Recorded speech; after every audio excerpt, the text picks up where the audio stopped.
Ready? Okay. I am Halivni, along with Peleg Levy from Toldos, Israel. We are sitting with Robert Hammer in Jerusalem on July 31st, 2018, and going to hear about his father, Gottlieb Hammer. Thank you very much for inviting us and joining and being willing to do this today. You're very welcome. Why don't we start by talking about your family, your father, where he was from, his parents, if you knew them, or if you know a little bit about the family history, where the family came from. Right. Well, my father was born in Brooklyn, New York, May 5th, 1911. His parents had come to the United States from what was then the Russian Pale in the first decade of the 20th century.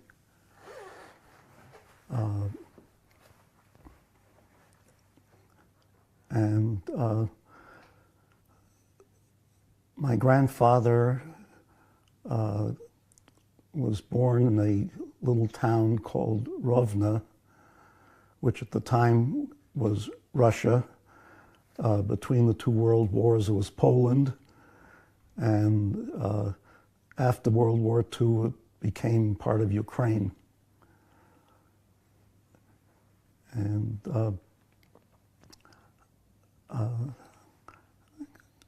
I believe he met his wife, my father's mother,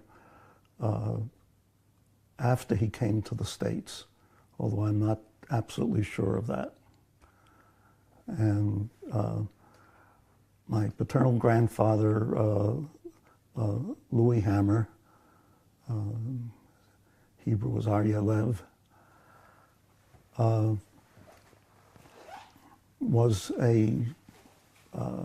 basically a pattern maker and a designer of women's clothing. And he worked in the New York garment district during his working years. Where'd they live? Well, my father was born in a part of Brooklyn which is now known as Bedford-Stuyvesant. I think I recall correctly, on Marcy Avenue near Haywood. And went to the local public school and later to Boys High School, which at the time was considered probably the best boys' public high school in New York.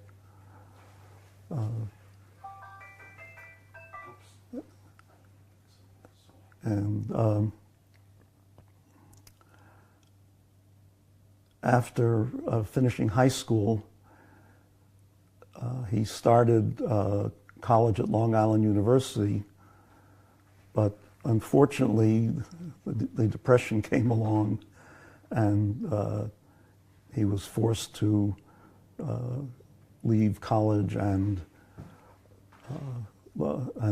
find a job,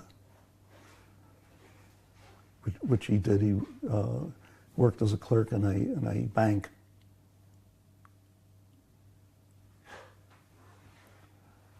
And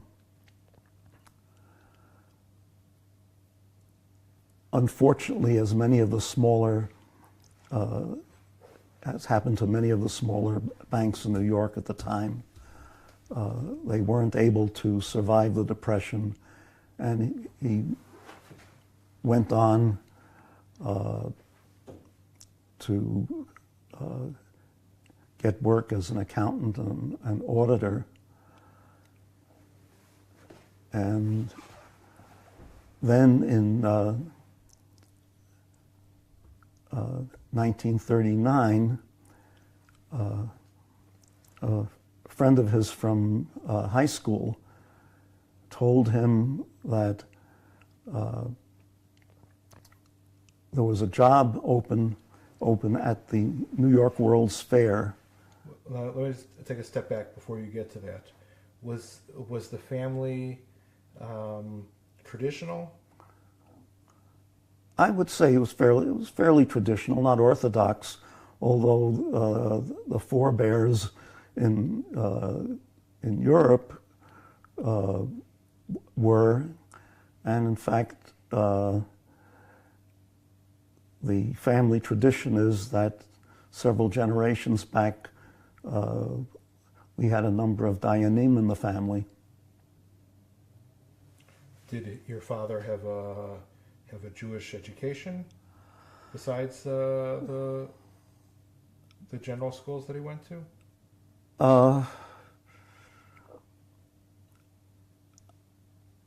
I'm not absolutely sure of that. He certainly acquired a certain amount along the way. The likelihood is that he was exposed to some of the supplemental Hebrew school that existed at the time, but I'm not absolutely sure of that. And do you know if the family were at all Zionists or any connections or anything to Palestine at that point before we get to the story of his jobs? I'm not really sure.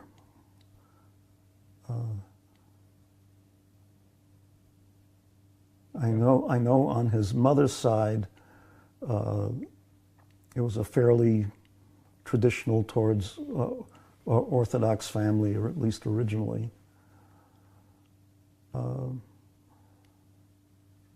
But beyond that, I would only be guessing. Okay. Okay, so now you were starting to say in 1939. Right. One of his friends told him that there was a job available at what was then called the Jewish Palestine Pavilion at the New York World's Fair. And because one of his credentials, so to speak, was that he had had some experience in restaurant and hotel accounting. And the pavilion operated, or was going to operate, because the fair hadn't yet opened, a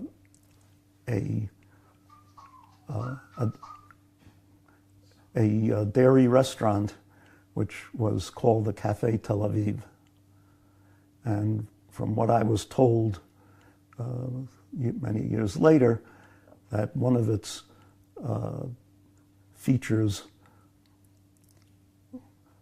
was that it had the reputation of being one of the few places at the fair where one was assured of not getting food poisoning. So he had an interview with the director of the fair, a gentleman by the name of Meyer Weisgall, who had a very interesting career in his own right as a journalist, theatrical producer, publicist, and eventually became the personal assistant to Chaim Weizmann in the United States. And he later went on to become Weizmann's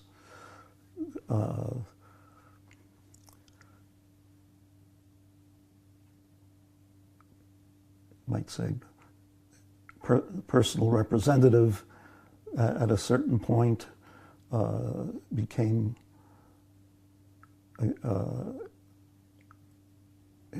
his representative in the States at the World Zionist Organization and the Jewish Agency American section, and stayed there until basically Weizmann was sort of deposed as the active head of the Zionist movement by Ben-Gurion in the mid-late 1940s, and later went on to organize or reorganize the Sif Institute at Rehovot into what is now the Weizmann Institute, and was not the academic so much as the fundraiser and organizer. But that was later. In any event, Mr. Weisskopf hired my father to be the controller of the Palestine Pavilion, and he remained in that capacity until the fair closed after the 1940 summer season.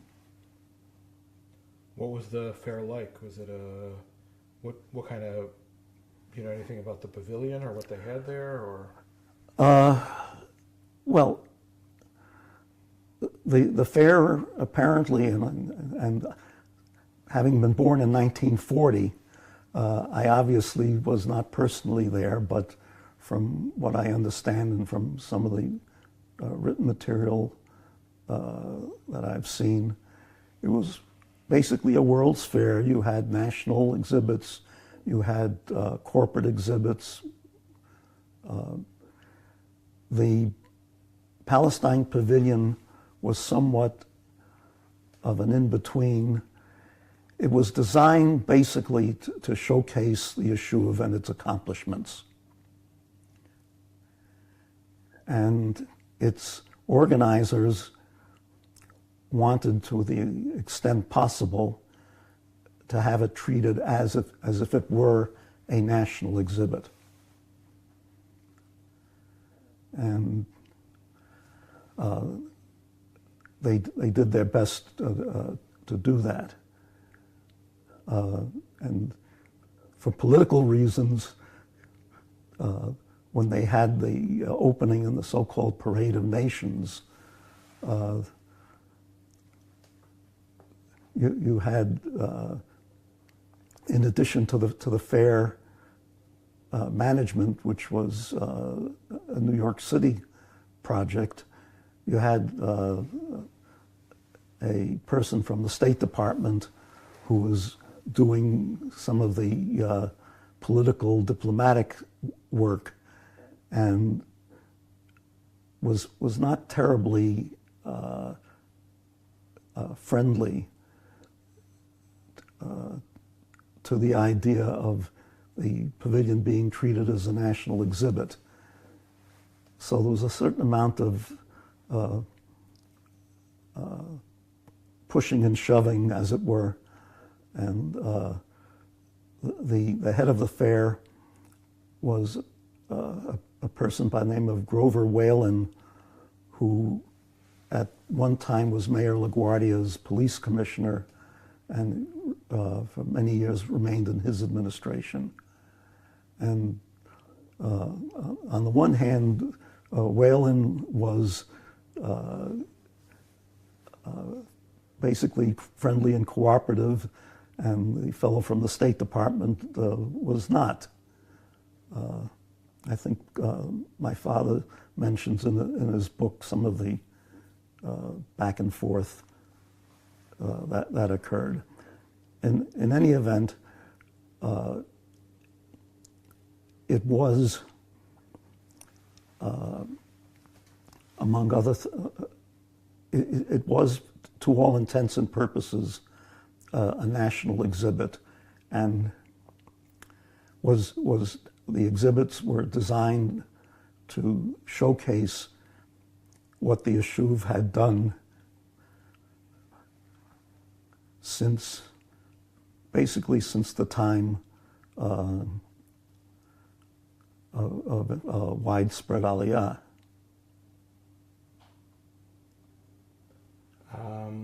One of the things I had, and again is described in the book, was a diorama exhibit which basically showed a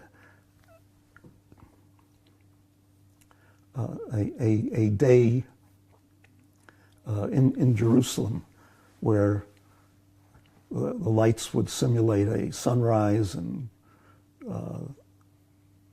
throughout the day you would see various things going on, including the skyline, particularly that of the old city, and then the sunset.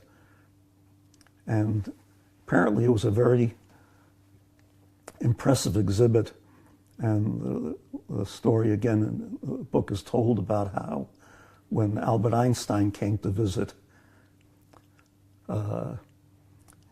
he was fascinated with the all of the machinery, and it's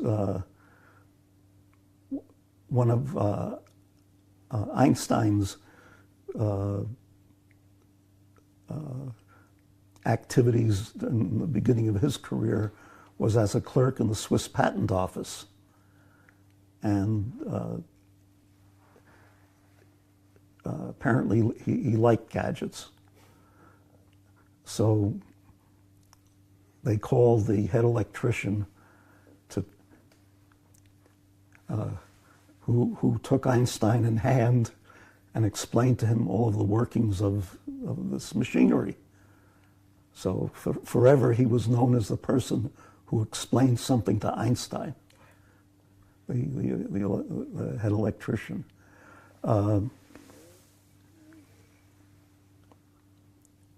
So that,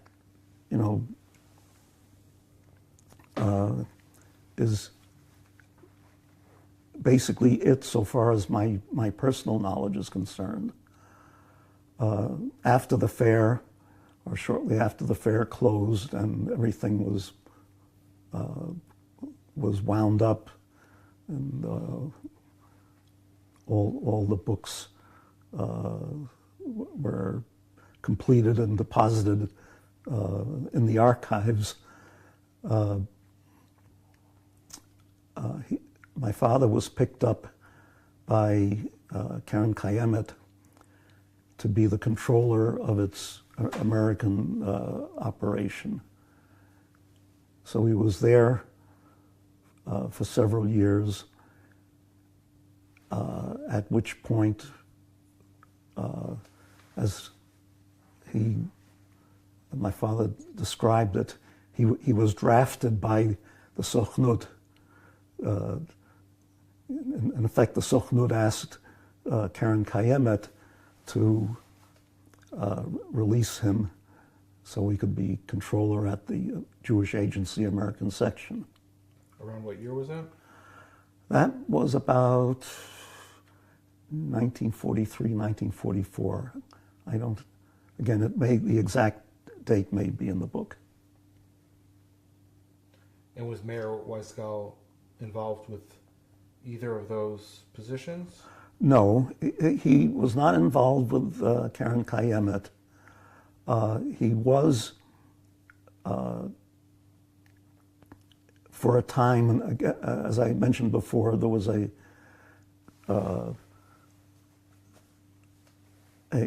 change of leadership at the time of the 1946 22nd Zionist Congress in Basel, that the feeling was that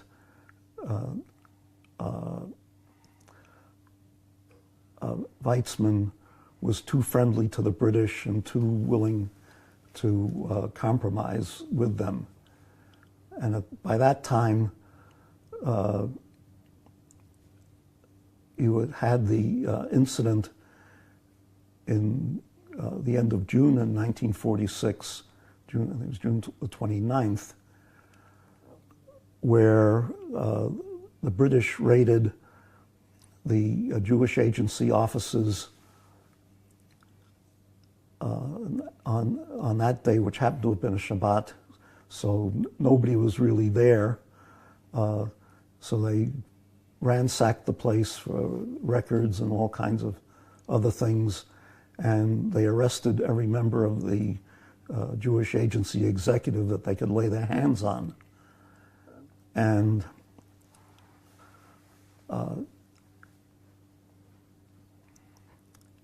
Ben-Gurion happened to be out of the country. I think he was in France. And he somehow arranged to hop on a plane and get to New York. And he organized a meeting with a number of people who were basically well-to-do business people who were Zionists, who were willing to fund activities in the United States that would promote and lead to the establishment of a Jewish state in Palestine. And I remember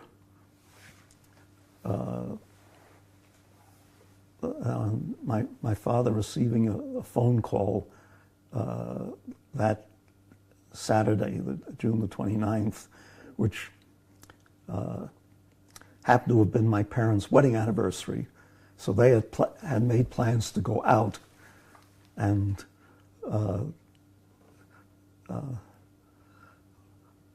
if I recall correctly,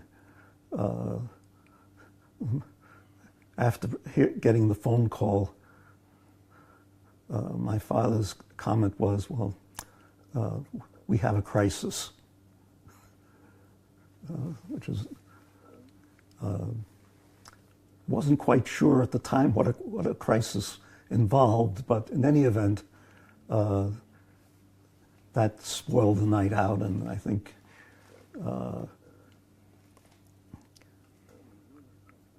from then on, he was very busy.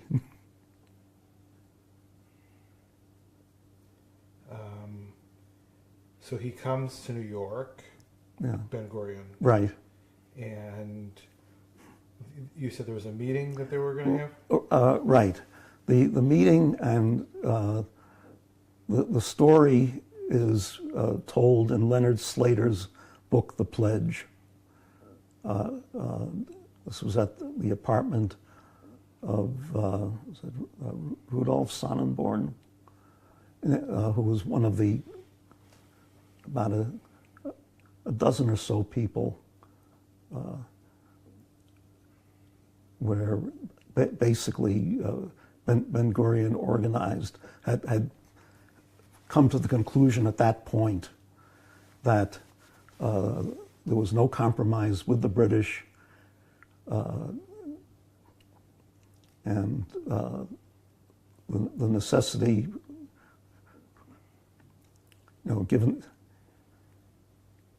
given the fact that they were preventing Aryeh, particularly by those who had survived the Shoah, that the decision was made that there had to be a Jewish state, and in effect now this was the beginning of the active phase of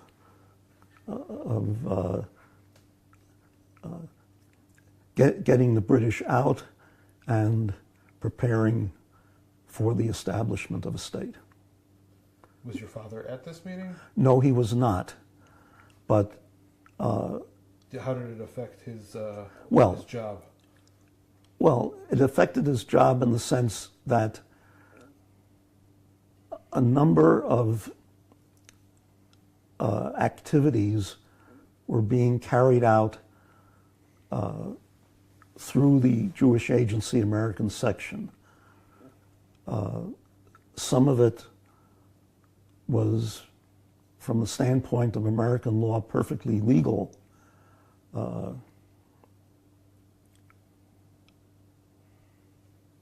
The functions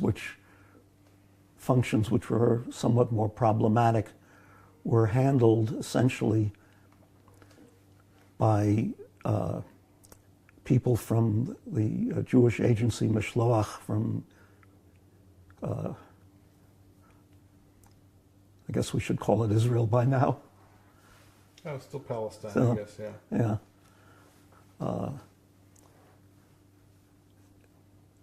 Because one of the things that they were concerned with was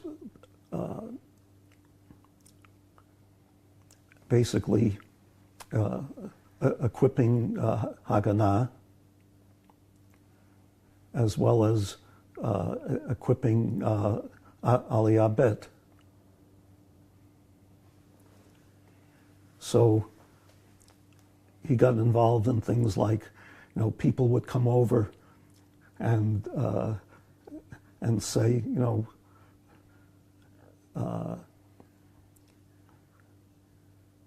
how can I buy weapons? How can I buy munitions?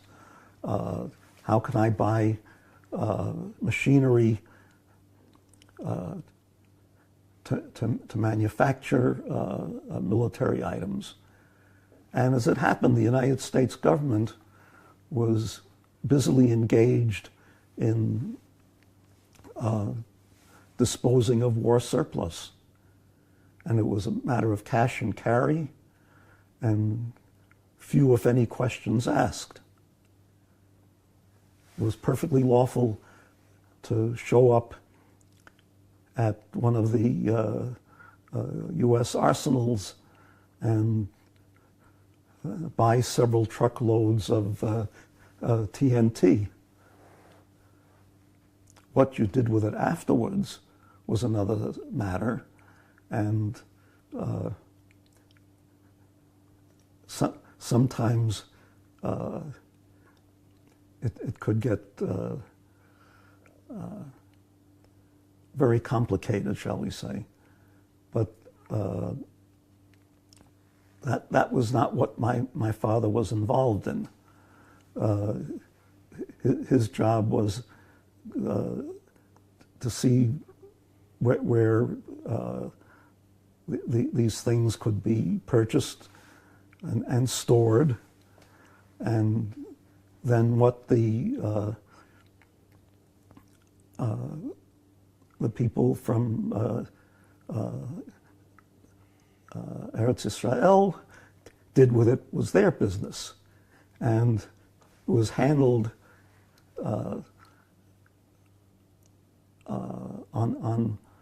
a need-to-know basis, and much of it was compartmented, as they say.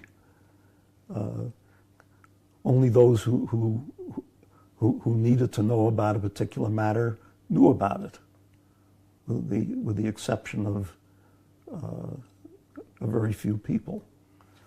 The same could be said with buying and equipping ships.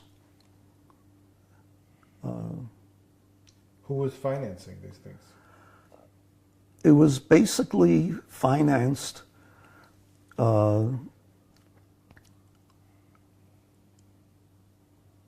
through to my knowledge, at best my knowledge and belief, a number of sources. Some people individually just put up money for certain purposes. I think a lot of it was raised and may have been initially put through United Jewish Appeal. And at the time,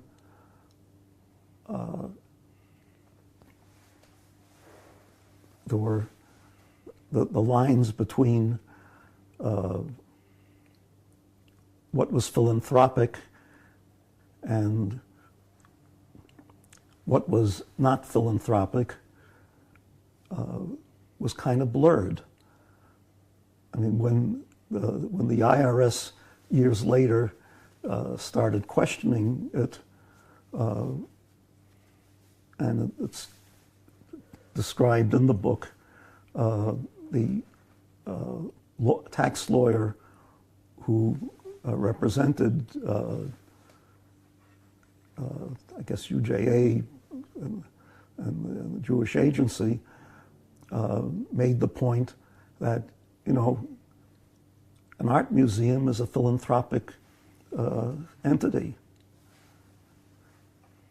But if the museum hires guards to prevent theft and damage to the property, that's in pursuit of its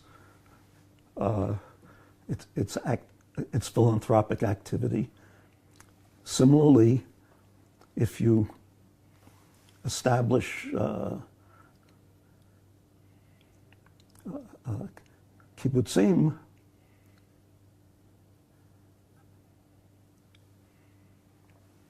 that's a philanthropic activity in the sense of you're assisting new immigrants to settle, to have a livelihood. But if you have Arab gangs that are marauding, and you have to protect your kibbutzim, so if you arrange for the likes of the Haganah to protect the kibbutzim, perfectly proper. Right. So to that extent, the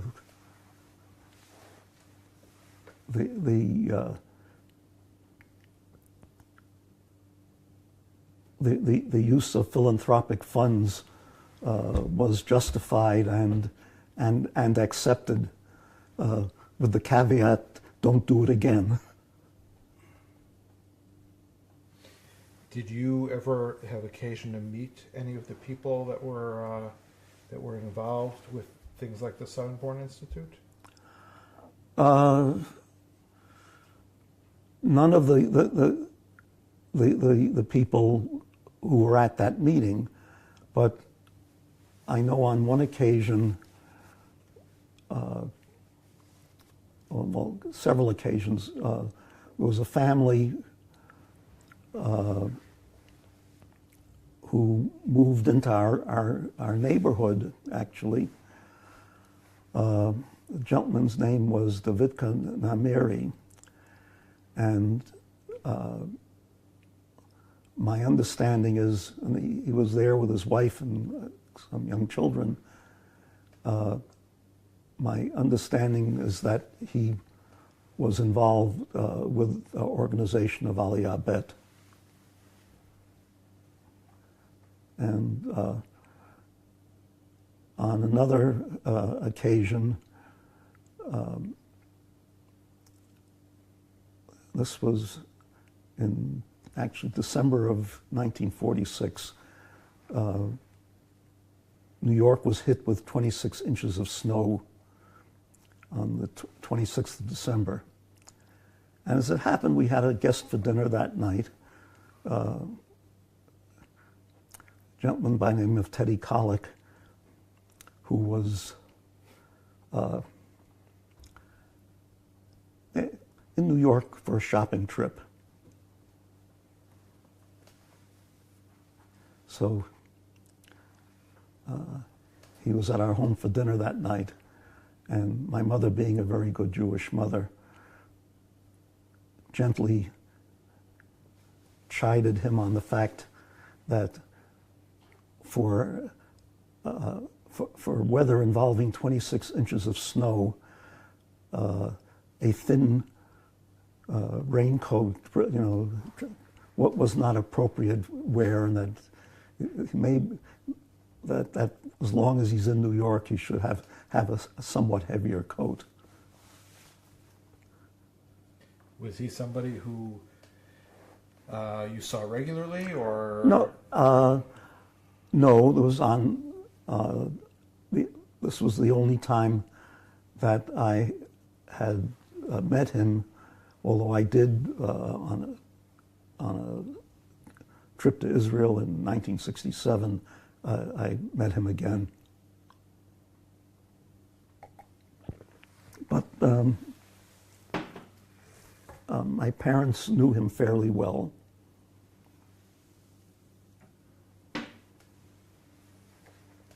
What about people like Dewey Stone? Well, Dewey Stone, I only met him a few times, but my father worked fairly closely with him. And at one point, Dewey Stone was the chair of the United Israel Appeal, which basically, after the reorganization of the Jewish Agency in around 1960, became the entity that spent the UJA's money that was directed towards Israel. But my father knew him quite well.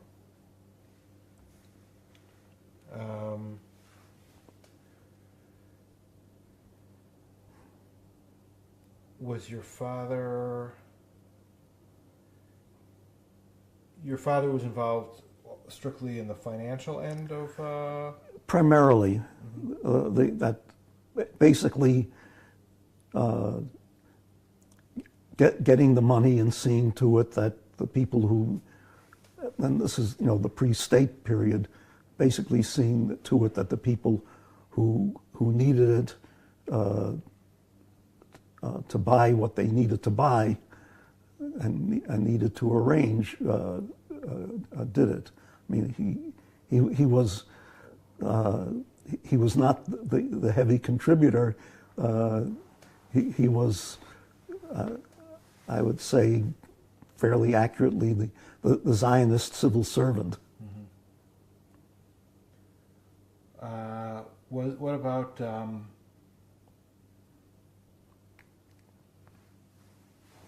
how did things change? He continued to do this until what point?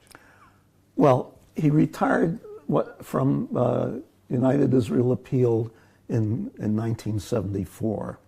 But he continued. Where was he around the time of the founding of the state? He was in New York.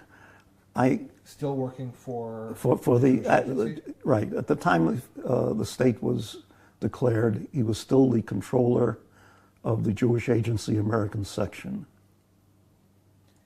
Okay, and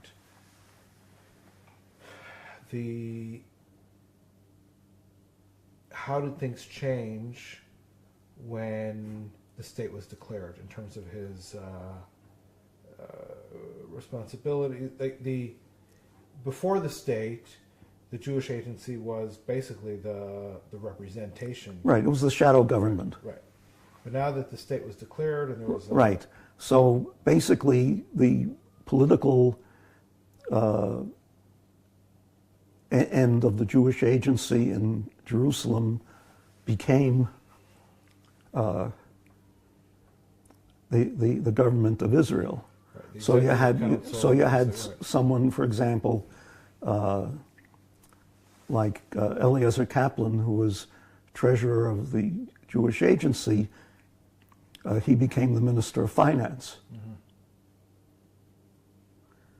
And the work in New York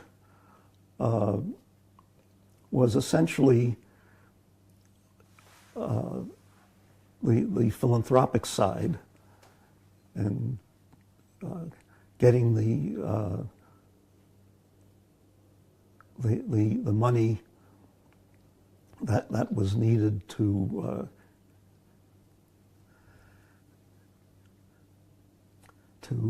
settle what was now a legal Aliyah.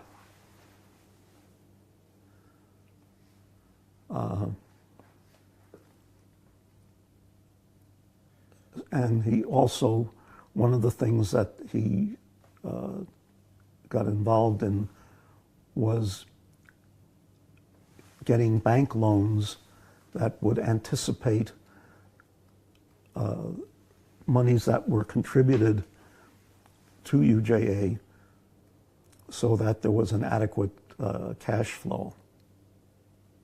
What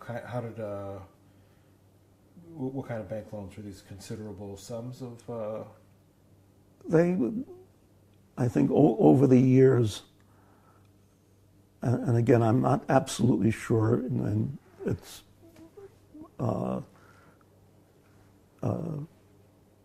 more of it is explained in the book, but these were multi-million-dollar loans. One of the things he talks about, I think, in the book is what kind of collateral they had for. Right. What was and his. And what period was that? That was before the state? No, this because the bank loans were after the state, because they were able to, the UJA campaigns, both in New York as well as in the other major Jewish communities, were considerable. These were annual campaigns, and the problem was to regularize the cash flow so that you would have a constant amount available. And when he was asked at one point, and this became the title of the book, said, "What is your collateral?" And his response was, "The good faith and credit of the Jewish community."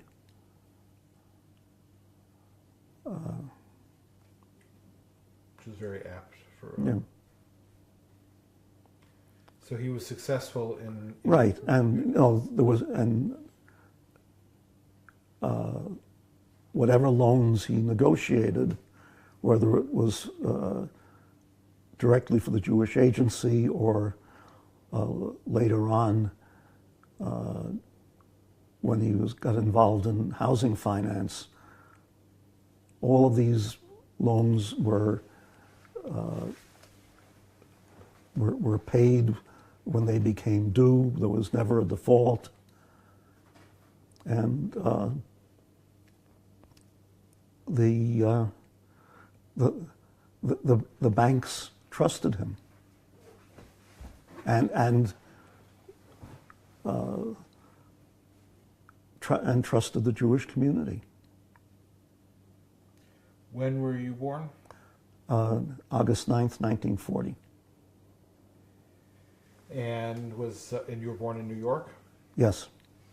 And was the topic of Zionism, Israel, these people that your father's work, was that something that was like did it feature in your house, or a dinner conversation, or? Look, it was from time to time. The way I put it is, I was like the fly on the wall, and time to time I heard all kinds of things, and I learned at a fairly early age that there were things that one did not discuss outside the house, period. What kind of things?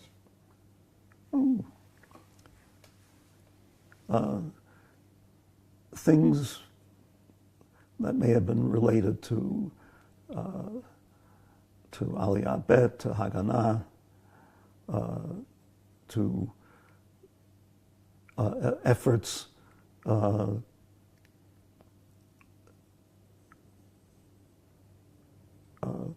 to do certain things in Eretz Israel in furtherance of the founding of the state.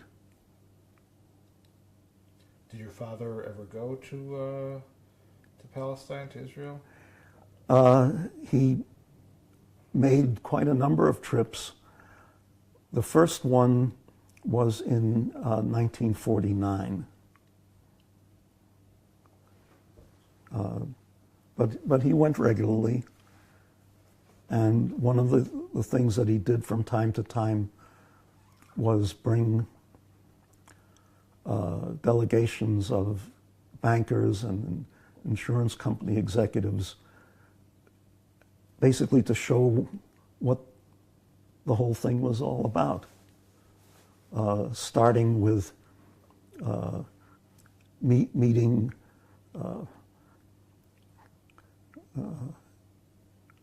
immigrants. I think initially, I think in most instances, they would start off in Europe, like in Vienna, where for a number of years people coming in from Eastern Europe and the Soviet Union would arrive and be met by Jewish agency officials, and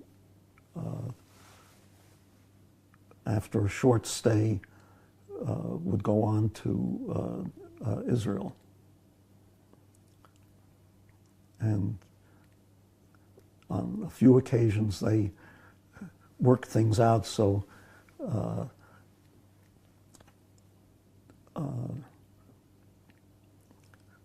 the people whom they met at the railroad station in Vienna again were met at Lod. Mm-hmm. Was your father involved in efforts that were related to housing new immigrants? Yes. And again, it's detailed in his book. At the time, there was a problem of financing. And this was in the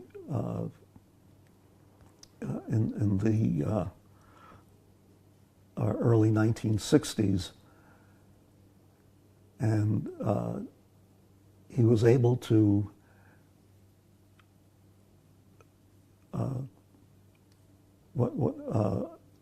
involve some of the insurance companies in the United States, and what he did was arrange to form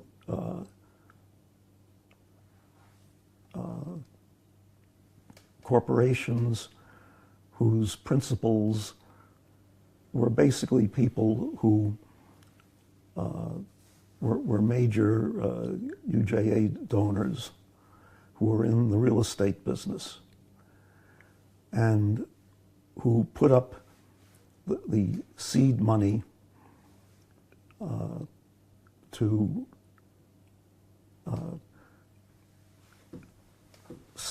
get the corporation going, and the corporation would take out a loan from one or several insurance companies. In turn,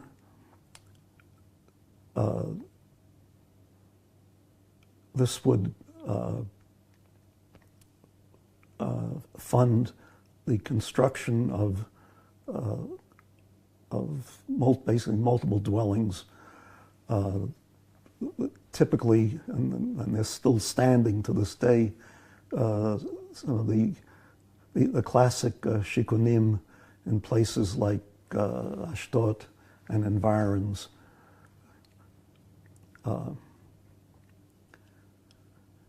And the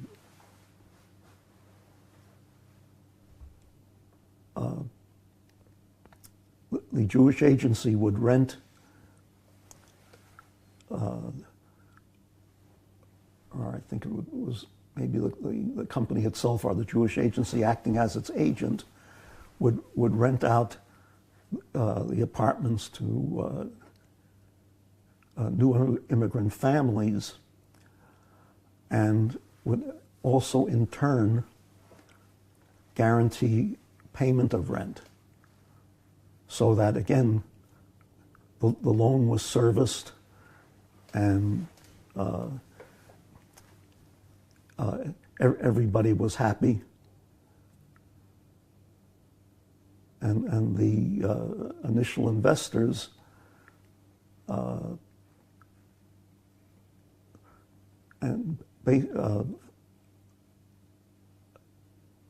found it attractive because under the U.S. tax laws, real estate could be depreciated at a rapid rate, and the depreciation, in essence, sheltered income. And this sort of thing is done to this very day, and it's perfectly proper, standard operating procedure for the real estate industry. And how long did your father stay in that position? Well, he retired from United Israel Appeal in the spring of 1974. And in addition to which, I should add again more about it in the book. Because of his involvement with buying ships, he was asked by Zim to be the head of its owner's representative in the United States, which was American Israeli Shipping Company. And that was, at the time, Zim was owned 1/3 government, 1/3 Sochnut, and 1/3, I think, Histadrut. It's since been privatized. But at the time, they gave him this other collateral responsibility. So he was involved with that. And he was also, when the Weizmann Institute was established, which was on the occasion of Weizmann's 70th birthday, my father was asked to go on the board of governors by Meyer Weiskall, and he remained involved with the Institute on a voluntary basis, basically for the rest of his life. And did he continue connections with people like Dewey Stone? I know that they were also involved in the Institute. Yeah. Well, from 1974, he remained involved on a shall I say, a non-professional lay leadership capacity in on different matters, but that was when he retired as executive vice chairman of United Israel Appeal, that was essentially his professional career.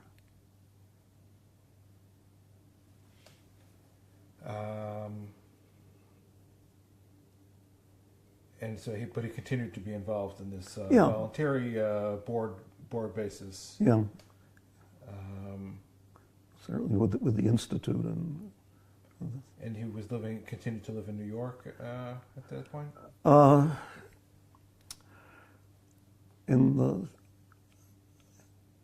I'm trying to remember now. A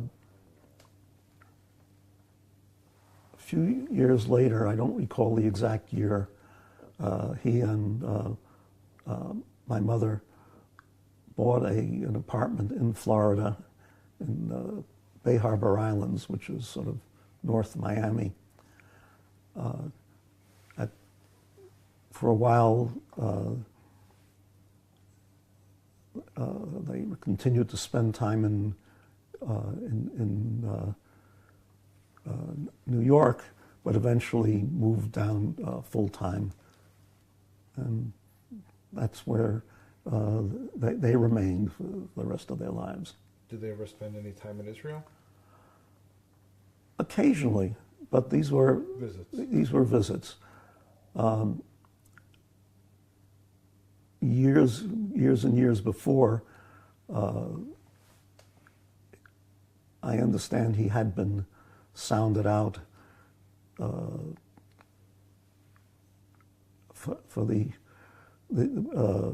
about perhaps settling in Israel, and he concluded that he was more valuable doing the work he was doing in the States.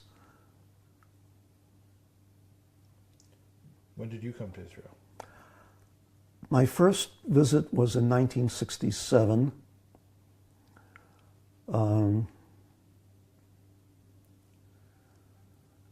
And right after the Six-Day War. And then my next visit was in the fall of 1968, this time with my bride.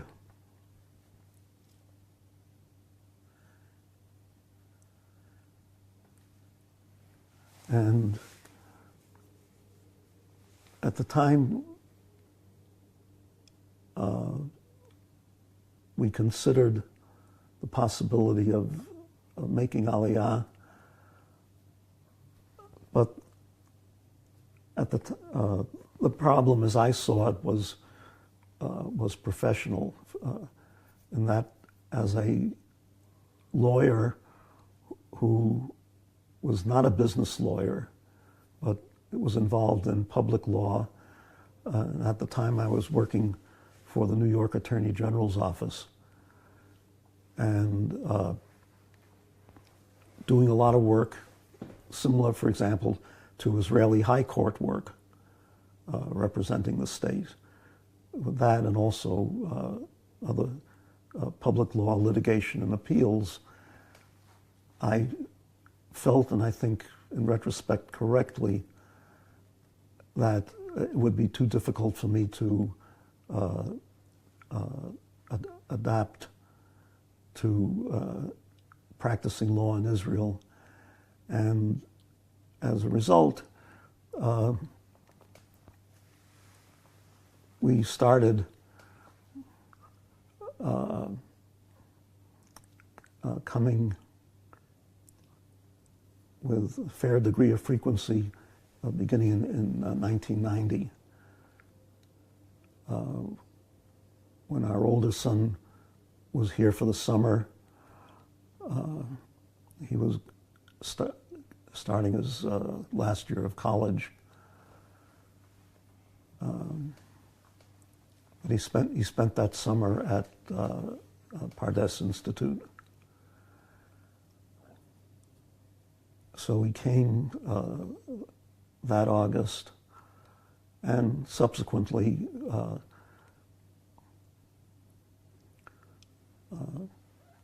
he was basically, he graduated in 1961, and he basically spent the next 3 years here. He wanted to do some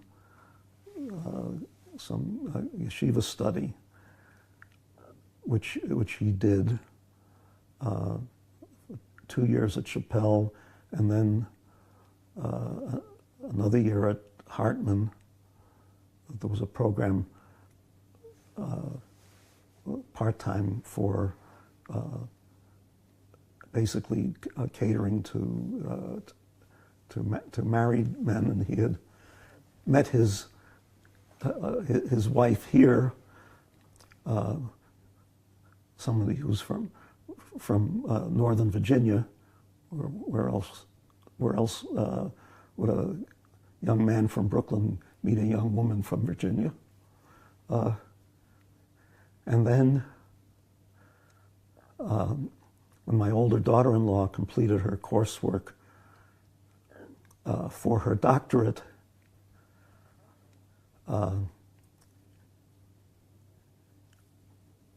by which time their oldest child was just a year old, so they came on Aliyah. So our visits were, shall I say, more frequent and longer. And my wife and I bought this apartment in 2004.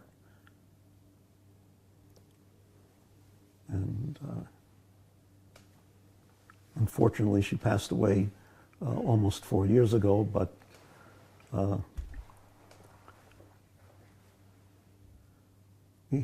we had some very good times here. So yeah, both my oldest son and family, and his brother, who was younger by 4 years, with his wife and 2 sons. Live here? Yeah, in Modin. Mm-hmm. And your other son both live in Modin? No, my oldest son and family live in this neighborhood in Arnona, and my younger son and his family in Modin. Mm-hmm. Although he works in Jerusalem. Question for you about when you were working as a lawyer. Did you ever come across the name William Herlands? He was a U.S. district judge. Yeah. He was... I don't recall if I ever appeared before him, but I remember the name. Mm-hmm. Okay. He was in the Southern District of New York.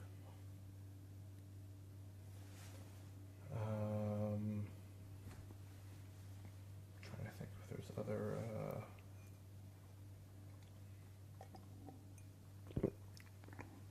Is there something...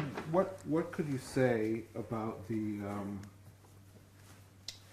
contribution of American Jews or the American Jewish community in that period of the founding of the state, to the founding? Things that, just from your perspective, even though you're a little younger, but having heard from your father and being familiar with his involvement, is there something that you could say about the uniqueness or the something that was made possible by the... Well, the amount of money that was raised principally for UJA during the years immediately preceding the founding of the state, the declaration of the state, up until, I would say, the Six-Day War is really the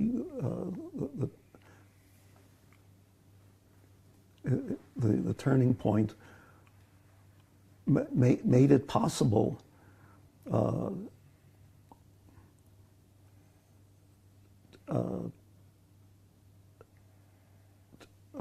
along with, you know, contributions from other major Jewish communities throughout the world, from the UK, from South Africa, Australia, France.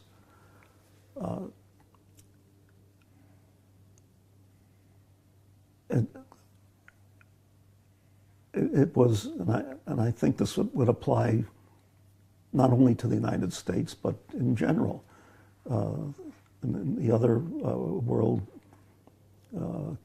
communities as well.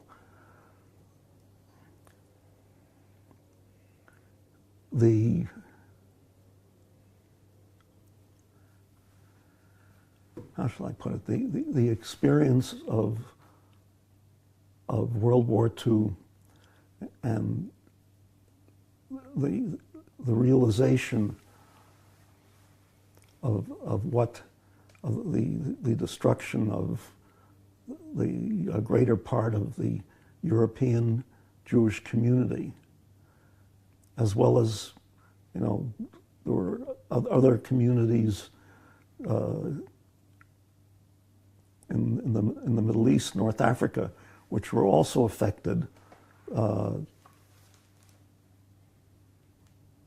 by the Nazi conquests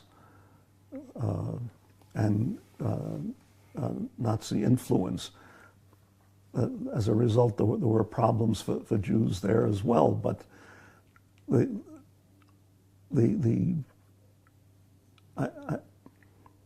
guess the psychological trauma and the realization, even by people who were not rabid Zionists,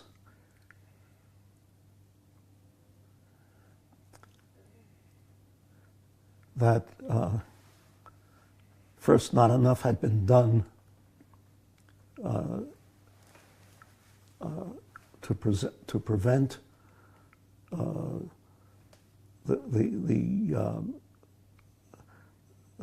the murder of Jews in Europe and in some places in the Middle East, but, you know, predominantly in Europe, and the realization that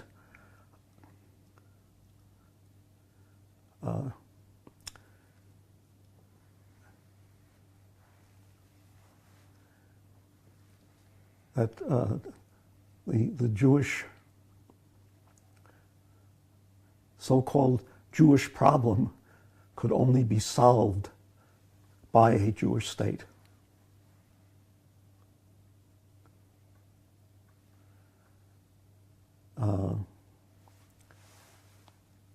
And, you know, that unfortunately, the true believer attitude, if you will, has been somewhat attenuated by the passage of time and the problems of Israel's relationship with Jewish communities chutz la'aretz.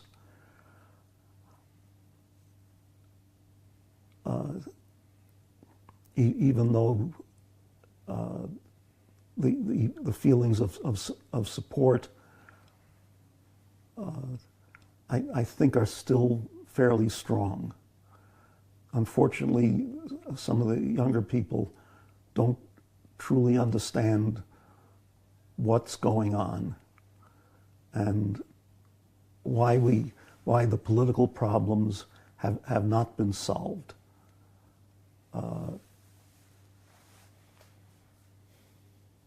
And it's a pity because you see in every, regardless of one's politics, and believe me, I'm no apologist for the right wing, the fact remains that the rejection by the Arab leadership of the idea of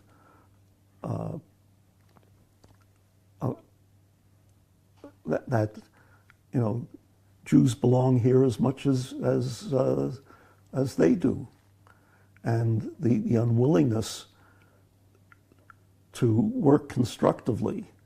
I mean, in today's paper, there was an article about how the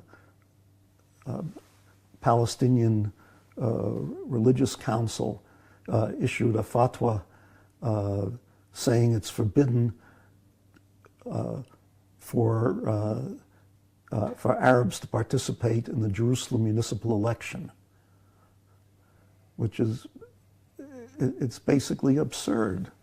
They say they don't want normalization, but the fact that they have failed to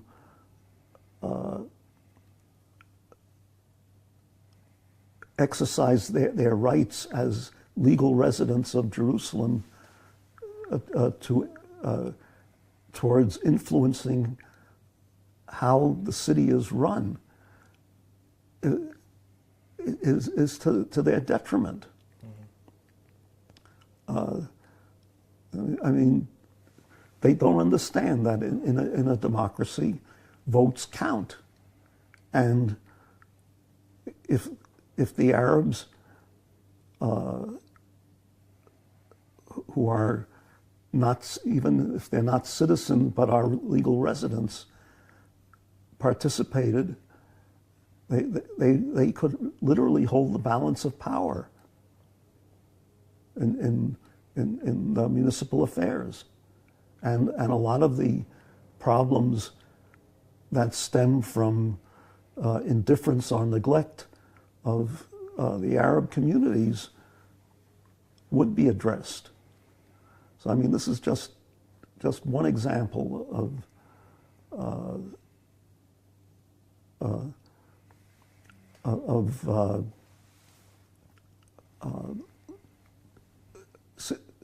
situations that the world at large, and unfortunately some segments in the Jewish community, don't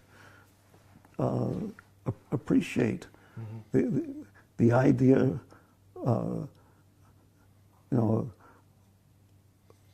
of elements such as Hamas, which have sworn our destruction, is something that has to be taken seriously. You can't just temporize with them. And until such a time as there is and there has to be a mutual acceptance and mutual recognition that there are equities on both sides, and there has to be a modus vivendi to be able to share the country. Right. Anyway. Okay. But one thing I know, when we spoke initially,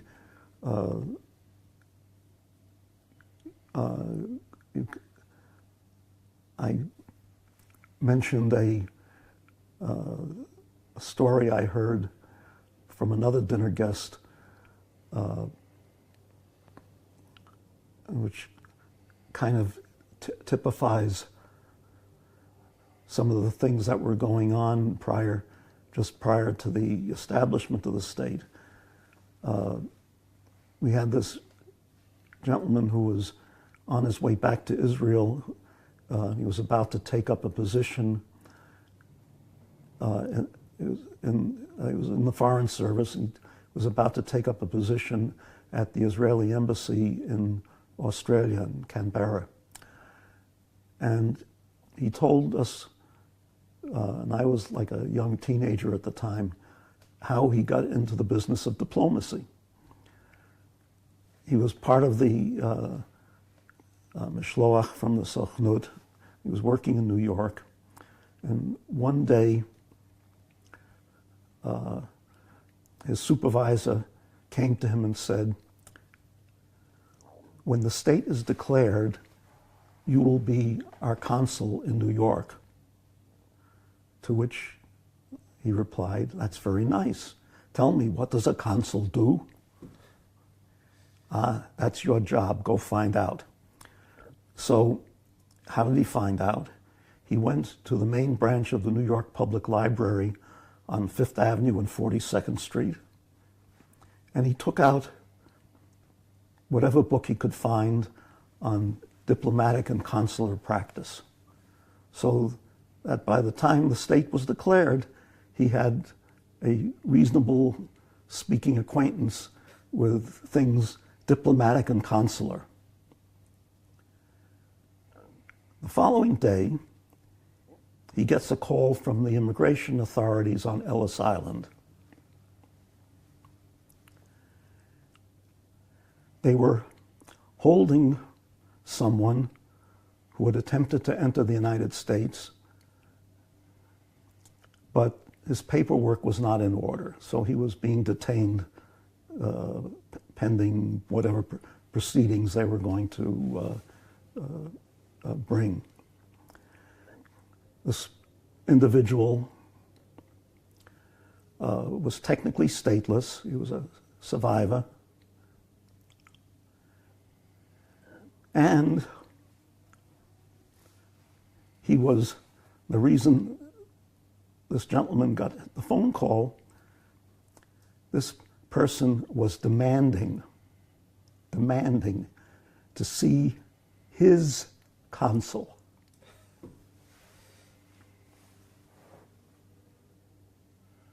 So out he went to Ellis Island and had a meeting with this individual, determined that he wanted to go to Israel. Now, you may remember that the name State of Israel had been announced only the day before when Ben-Gurion read out the Declaration of Independence. So, and you may also remember the first postage stamps didn't say Israel, it said Doar Ivri. So this gentleman, the new consul, whose name unfortunately I have forgotten, took out plain paper because he had no official stamps, no official stationery, nothing. So he took out plain paper, pen and ink, wrote out in longhand what is possibly the first Aliyah visa ever issued by the state.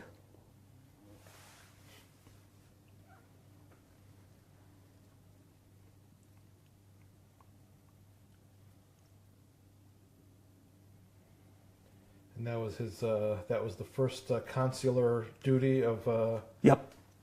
Of the new state of Israel. Right. Amazing. Okay. Well, which kind of summarizes, in one way, at least one of the major reasons why we have a state. Yep. Well, that's a great story to end with. I like that. Yeah. Okay. Thank you very much. You're very welcome. I appreciate your time. I enjoyed this very much. Thank you. And I have a release form for you to sign now. Mm-hmm. I'll get that.